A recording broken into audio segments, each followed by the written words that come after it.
పశ్చిమ గోదావరి జిల్లా భీమవరం పట్టణంలో ప్రసిద్ధి చెందిన శ్రీ శ్రీ మావులమ్మ తల్లి దేవాలయంలో శుక్రవారం ఆషాఢ మాసం సందర్భంగా పలువురు భక్తులు అమ్మవారికి ప్రత్యేక పూజల్ని నిర్వహించడం జరిగింది. ఈ సందర్భంగా Bhimavaram motor cycle mechanics welfare association ఆధ్వర్యంలో భీమవరం పట్టణ ఇలవేల్పు శ్రీ మావులమ్మ అమ్మవారికి ఆషాఢ మాస సారి సమర్పించడం జరిగింది.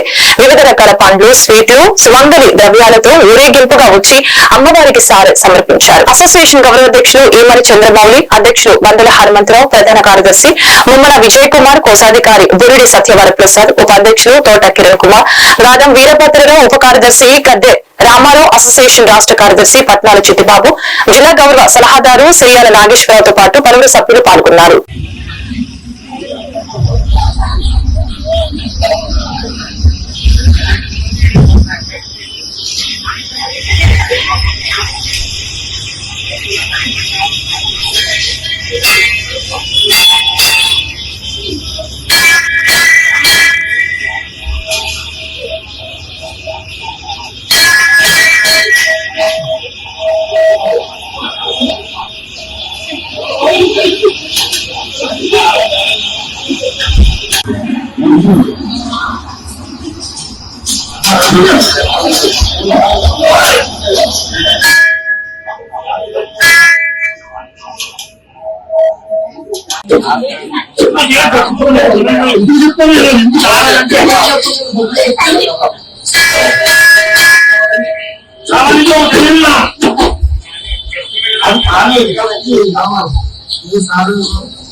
అవి